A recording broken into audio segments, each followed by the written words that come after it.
OGS, the selling to the government sheet that was given out to you earlier, and that's outside, has that information on it. I believe that every presentation that is being made today is on the tchotchke that they have, and you can purchase it or go to the website and download it for free. Okay? Oh, I'm not sure who's the tax incentive. That these guys? You guys. That was you guys? Yes. Okay, so you guys are. Just going through our presentation, we're going to do it a little more informally than we have it set forth here. I work again at the Economic Development Corporation. I'm the head of what is a historic agency that has a historic role in New York City called the New York City Industrial Development Agency. It was created by the state, and it has that name because the original mission of the Industrial Development Agency was to attract and retain industrial jobs here in New York City, manufacturing jobs. And it was probably one of the few governmental entities that had or state agencies that was built with its own destruction in mind, because ideally, if you look back to the 70s, the role of the IDA was to retain as many jobs in manufacturing as you possibly could, which, if you think about that goal very carefully, the highest manufacturing retention situation you could have would be an assembly line. But if you operated an assembly line pure, like doing a Model T Ford in New York City in this day and age, you'd never survive. You need to be fast, you need to be efficient, you need to be on top of trends. And while you need a skilled workforce, you need a workforce that just doesn't show up every day for 30 years doing this. One that can adapt and be retrained and work and grow with your business as your business adapts. So over time, the Industrial Development Agency has made adaptations. Some would argue for the good, some would argue for the bad. In conjunction with the law firms that we work with, one of which is represented next to me here, Nixon Peabody, we do a vast spectrum of projects. If you've passed warehouses in Brooklyn or Long Island City, it's likely that those are the recipients of IDA benefits. If you think of a business that you might have walked along on 3rd Avenue, like Simon's Hardware, we've provided tax incentives to their warehousing and their warehousing jobs in Long Island City.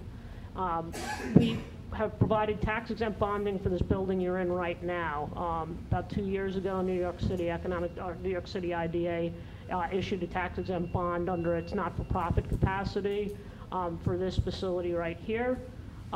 New York City Industrial Development Agency is also the owner of both of the new baseball stadiums. So everybody that doesn't like the ticket prices, you can go complain to him. In any event, that's kind of an idea of what we do. And so then people start to question, what am I doing in this room? What exactly can I do for your business? Now, the bulk of my days are spent in the industrial portions of the city throughout the 5 boroughs. And what we like to invest, what my staff likes to invest, is really coming in, understanding your business. We've worked with businesses that start out as small as 3 or 4 employees but have heavy equipment needs.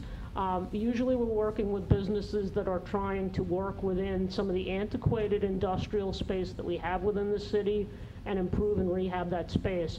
And the bulk of the benefits we can give, the misconception is I have a pot of dollars I can give you.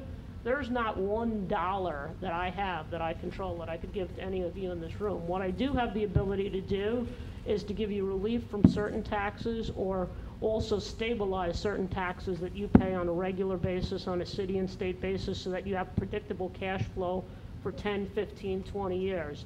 That stabilization helps attract the banks that'll give you the financing to buy the building, to fit out the building, to enter into a renovation project. So what we really look to do is, for this audience essentially, is if you're growing a business, and we're especially focused right now in being able to work with and understand people that are trying to work in and sell to the green and sustainable sector and provide them with incentives so that we grow that sector here in New York City, and also in new media, in, again, internet, computers, some of these other areas that are emerging. The philosophy of this administration is that we are as diverse as possible. People look at my agency, and in the past, in other administrations, we provided significant incentives to the financial services industry. We were the economic stimulus bad guys long before the federal government ever thought about pumping money into banks and insurance companies. We've gotten away from that business line, and we moved away from it because we really believe that the investment in New York City has to focus on jobs being created in the not-for-profit sector, in the emerging technology sectors, and in the green and sustainable building sectors. I think I just recently read a study that said if you look at New York City commercial stock, we have some of the most aged commercial stock in all of the United States. So we're looking for you to create the businesses where we can improve that industrial space, we can improve that warehousing space, and we can ultimately operate in a way that'll make us a sustainable economy here in the city. The second portion is if your business directly isn't of that size or you're not considering real estate or real estate fit out, the other portion of it would be, are you a contractor? We work often with real estate businesses, and I would echo the urge that if you're already enrolling as a minority and women-owned business enterprise anyway, take the step to certification. Since I don't have cash, I have tax incentives. I have a very public process by which I award those incentives. You'll see ads in the back of the New York Post that says projects I'm working on. Within those projects, when we're entering into construction, ideally what I would like to see is have the entrepreneurial business person that's receiving that tax benefit also employ the entrepreneurial business within the city, the contractor within the city. And then that makes a mutual win for all of us. So the certification of the MWBs, especially when it comes to construction contracting, if any of you are in the construction trades, make sure you take that step, make sure you take that certification. It makes it easier for us to find you, it makes it easier for my client base to find you, and ultimately on a public policy basis, when we can present a project that's not only good for retail purposes or warehousing purposes or industrial jobs or new tech jobs, but we also show that we're employing a skilled construction base here within the city. That's the biggest win we can get for the city's investment of the dollars, and it's the biggest win we can get for the state's investment in the city projects.